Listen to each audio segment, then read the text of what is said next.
First and foremost, I want to extend my deepest condolences to Mr. Thompson's loved ones and colleagues. His family deserves our respect as they continue to grieve. Our work will never be able to undo the fact that a life was lost. We are here to announce that Luigi Mangione, the defendant, is charged with 1 count of murder in the first degree and 2 counts of murder in the second degree, including 1 count of murder in the second degree as an act of terrorism for the brazen, targeted, and premeditated shooting of Brian Thompson, who, as you know, was the CEO of United Healthcare. This case was made possible by the collaborative efforts of the phenomenal public servants you see before you today, and so many others who are not here. I'm honored to lead the Manhattan District Attorney's Office and privileged to serve alongside Assistant District Attorneys Joel Seidman, Kristen Bailey, and Zachary Kaplan, who were working from the outset, hand in hand, with the greatest police department in the world. The chief of our trial division, Lisa Del Pizzo, and the deputy chief, Chris Prevost, provided sage oversight and direction. And I want to acknowledge our high technology analysis unit. There was a lot to be processed here. Steve Moran, in particular, who heads that, and Marco Popic. We are privileged here at the DA's office to work every day with the phenomenal public servants at the NYPD. It has been a distinct pleasure to work besides Commissioner Tisch, an exemplary partner, and Chief of Detectives Joseph Kinney. Almost every day we're in touch, and his leadership is second to none. And then Deputy Commissioner Rebecca Weiner, who, as I tell her, there are a lot of challenging things happening in the world, and I sleep better at night knowing that she is the Deputy Commissioner in charge of terrorism. The detectives on this, out doing the courageous frontline work, Detective Oscar Diaz, Detective Curcio, exemplary, the finest. It wasn't just those of us here in New York.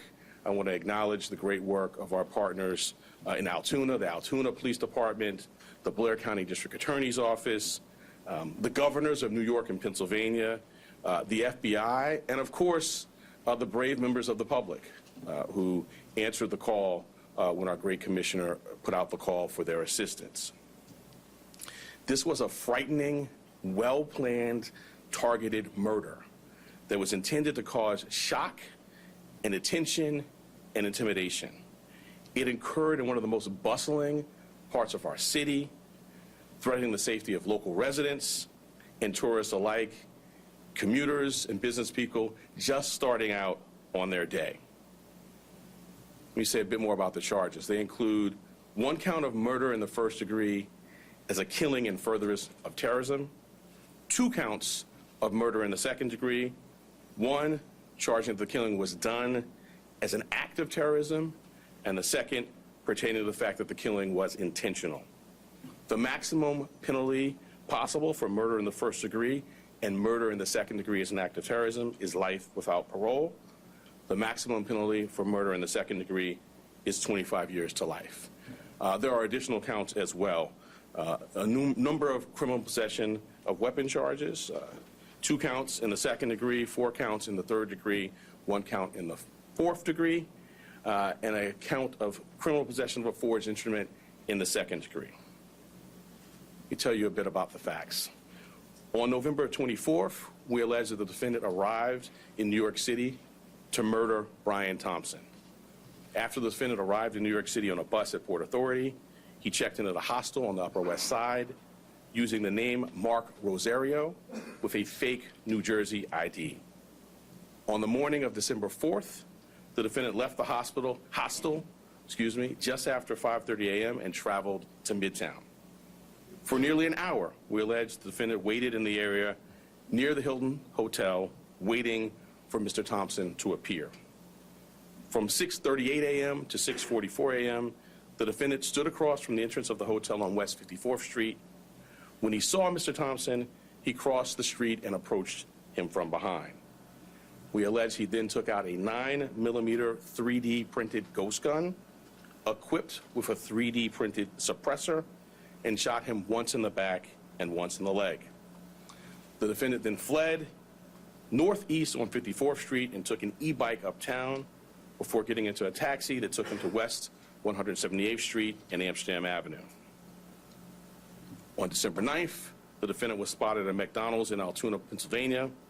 The local police were notified, he was arrested, and he was found with a 9mm handgun, a suppressor, 2 ammunition magazines, and the same fake New Jersey ID he used at the hostel. I want to say a word about ghost guns. These weapons are increasingly proliferating throughout New York City and the entire country.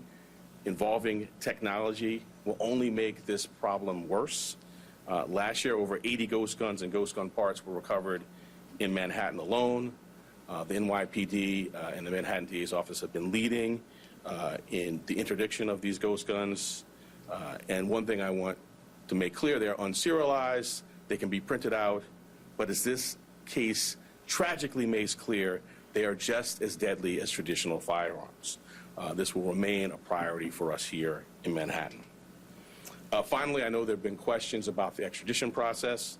The latest that I can offer you is that the defendant is currently scheduled to appear in court in Pennsylvania on Thursday morning, first for a preliminary hearing on his Pennsylvania charges.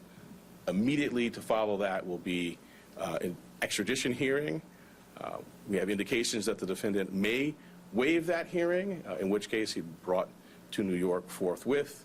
In any event, we have been preparing on parallel paths, and before the hearing, we'll send to the governor of the state of New York the paperwork that would be necessary if he does not waive during that hearing. I now want to turn over to our great commissioner, and when I do so, I wanted to thank her for her partnership, not only on this matter, but on all we do every day together. Thank you.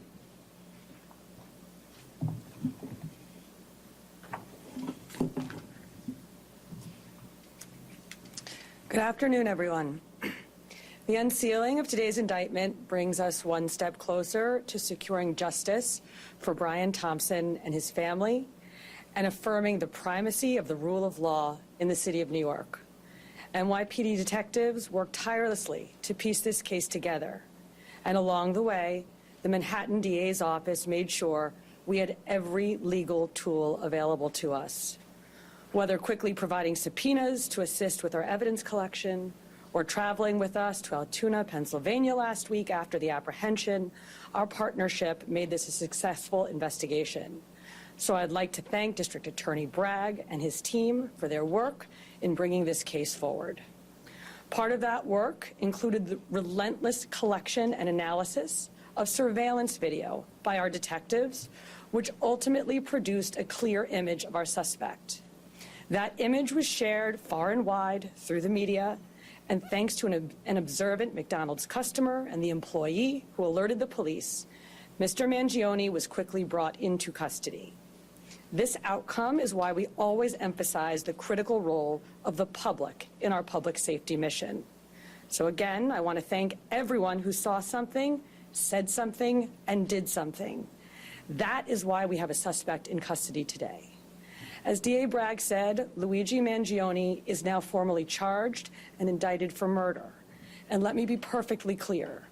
In the nearly 2 weeks since Mr. Thompson's killing, we have seen a shocking and appalling celebration of cold-blooded murder. Social media has erupted with praise for this cowardly attack. People ghoulishly plastered posters threatening the other CEOs with an X over Mr. Thompson's picture, as though he was some sort of a sick trophy. And yesterday, the New York Post reported that some extreme activists were circulating a deck of cards with other most wanted CEOs to be targeted for assassination. These are the threats of a lawless, violent mob who would trade in their own vigilantism for the rule of law that protects us all. Let me say this plainly. There is no heroism in what Mangione did. This was a senseless act of violence. It was a cold and calculated crime that stole a life and put New Yorkers at risk. We don't celebrate murders, and we don't lionize the killing of anyone. And any attempt to rationalize this is vile, reckless, and offensive to our deeply held principles of justice. Now, as we await the extradition process in Pennsylvania to complete, we continue our public safety work here at home. That includes our focus on the growing threat of ghost guns, one of which was used in this attack. The NYPD remains committed to tracking down and removing these untraceable weapons from our streets. And we will do that work hand in hand with District Attorney Bragg here in Manhattan and in every other borough to ensure that those who possess, distribute, and use these weapons are held fully accountable. Finally, I want to again thank every member of the NYPD, uniform and civilian, working on this case, led, of course, by our great Chief Kenny, whether in Midtown North Squad, Homicide, Crime Scene Unit, Intelligence Bureau, and everywhere else. All of you contributed to today's indictment, and you've brought the Thompson family one step closer to justice in this case. Thank you.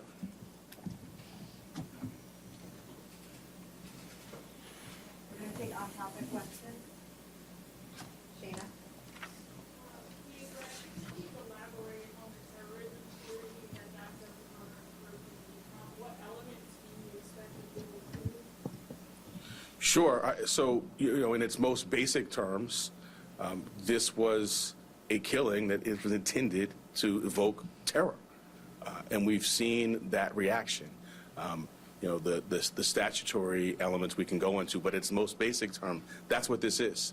This was not an ordinary killing, not to suggest that any killing is ordinary, but this was extraordinary, and the New York State Legislature has, set out, both the paths that we talk about, both the murder one and murder two, and this we allege is certainly squarely within those statutes, which talk about intending to do exactly what we saw happen here. Anthony? Maybe Chief Kenny could get into this, but I'm wondering sort of the timeline between December 6th, when the FBI was notified by the San Francisco police about this missing person that was called in from Luigi's mother, the time that they contacted you about this. Were you aware of this when he was arrested, or was this something that was still being processed at the time? And what did his mother say? So the original missing report took place back in November 18th in San Francisco. The sergeant that was involved in that case reached out to the San Francisco field office and said, hey, basically, I'm working on a missing case. I saw the photograph that was distributed by the NYPD. There bears a resemblance. That tip was forwarded to us close to 45 hours after the incident took place. It showed up to a TFO, which is a task force officer. We have NYPD officers embedded with the FBI. They received that tip. It was one of 4 tips that they had received that day, and they were vetting it. Part of that vetting process was that they reached out to Mangione's mother in San Francisco very late on the 7th. They had a conversation where she didn't indicate that it was her son in the photograph, but she said it might be something that she could see him doing. So that information was going to be passed along to the detectives the next morning, but fortunately we apprehended him before we could act on that.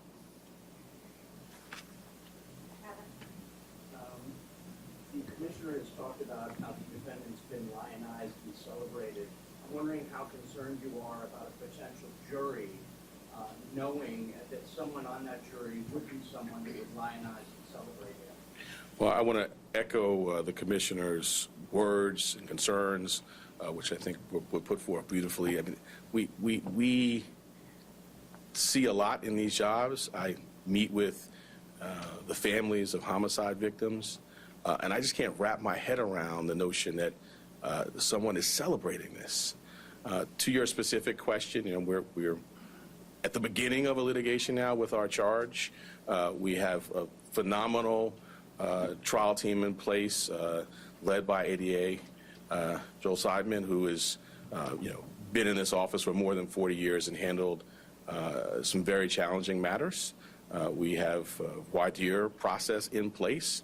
I have faith in our jury system to select 12 people who can be fair and impartial, but we'll move forward, and that's something well down the road, but we'll be ready when that time comes. Two questions, if possible. One will be about Mr. Thompson's family. But the first, I want just maybe to explain more to viewers how you come to the conclusion that this is an act of terrorism. I think it's an important part of this. And so I'm hoping maybe you can explain that a little more, just sort of define maybe the statute here.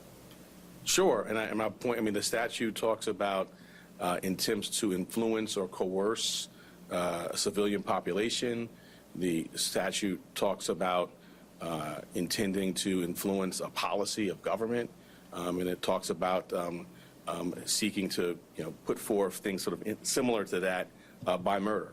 So the statute, the plain language of the statute is clear. Obviously, we've charged it, the grand jury has voted on it, and we intend to go forward and prove it. But I think it does help to take a step back, and think about the proof in the case, some of the writings.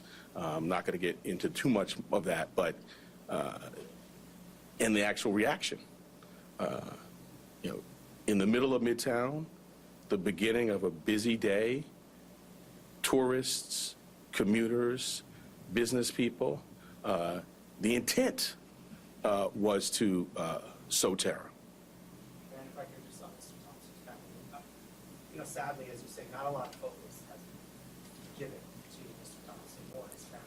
I'm wondering if the services folks, or any of the folks in your office, have been talking to them on what that's been like, if there's anything you can say about that. I'm not going to talk about communications with the family other than to say that we have a robust survivor services staff here that is second to none. But I would not talk about communications with any family. I don't think it'd be appropriate. But I appreciate your concern. Well, it's just because, indeed, like you're saying, there's been so much focus on the suspect. Yeah. It's quite different. I echo what the commissioner said, and the sentiment of your question, my heart goes out to it. And this is a significant piece of what we do here, is we center the trauma of survivors and victims and their families. A significant piece of what I do is sit across the table and look people in the eye, and when appropriate, if they want to, offer a hug. And we have dedicated advocates and counselors and great staff that focuses on that. So I agree completely with you. And I wish that that's where the public's focus was exclusively. That's where it should be. That's where it is here, in addition to obviously the facts and the law and the case. But because of respect for where your question is coming from, I'm not going to get into communications.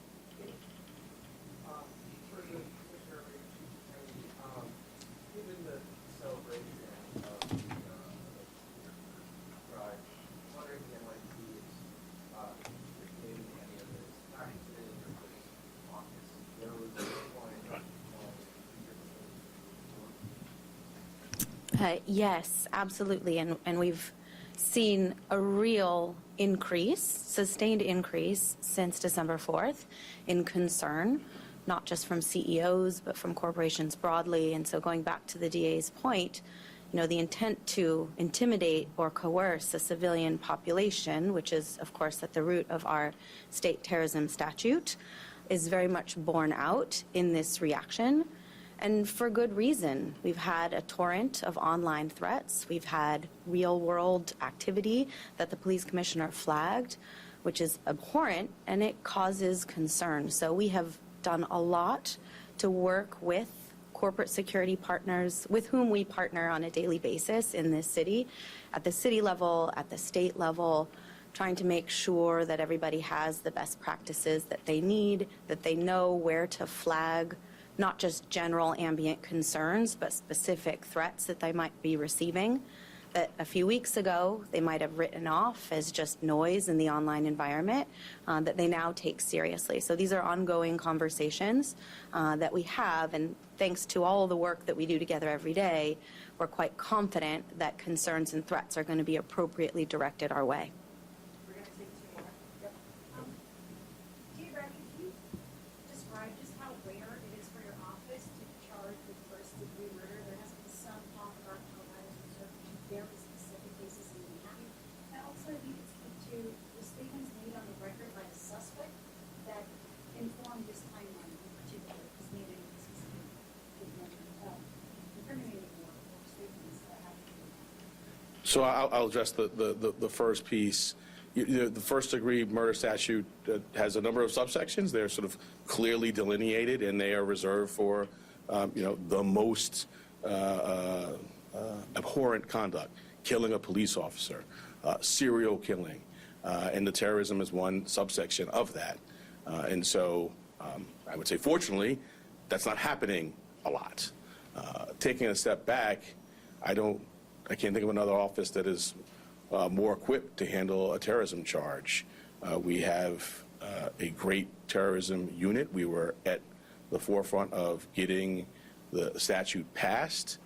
Within the last 2 years, we've tried two very significant terrorism cases, one involving an English-speaking operative based in Jamaica, and another involving someone who was here and funding overseas terrorism by cryptocurrency. So we have the expertise, and as I mentioned, the expertise on this team, and so we're prepared to go forward. Any other statements? Yeah, I'm not going to go beyond what's in the filing. All right, last question, Laura. Are you able to say now, I will take this, but that you will be seeking the maximum sentence when